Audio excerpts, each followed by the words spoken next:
توی عروسی دامادی شهریار و زیباها را آخر سالیدیم. از خداوند می‌خواهیم که اله عروس داماد خوشبخت‌ترین و خوشبخت‌ترین ها باشند و پدر و مادر خود خدمت شایسته خود را دریغ ندارند. امروز در خدمت مردم شرفمند استرافشن باستان علاچی فرهنگ جمهوری تاجیکستان کرامت الله منصور حافظ خوش‌صدا حافظ جوان و از جمهوری ازبکستان باشد مدینه بانو در خدمت مردمی استرافشان بودند و برادر عزیز عالی قدر ما یکی از حافظای جوان حافظ نامدار دلشاد جان از شهر دوشنبه با همراهی ما این نشست را گرفته بودند.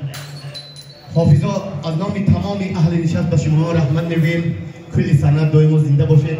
امروز پیران برنادل ما پدران و بزرگوار می‌خواستیم چند دعای نیک کنند. مرحمت پدری بشوید.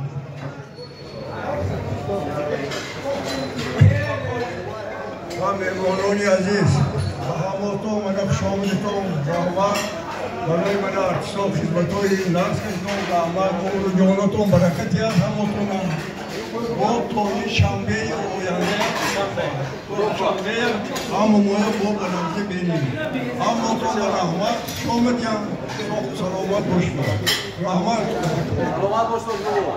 سلامت باشید حاجی بابا. با پیرای برنادل ما زنده هستیم با دعای نیک شمایان. من همینجا از یادم فراموش شد یکی از جوانی با استعداد در اسباب ضربی بودن در دایره میگیم محسن جان یولداشев به افتخار اینجا یک قرص زنده باشید. مدینه خان خوش آمدید. دلشاد جان کرامت جان هماتون به رحمت با خواهشی همین دادری عزیز من اسلام جان دوست دارید نشد بعد شب بخیر. مایلش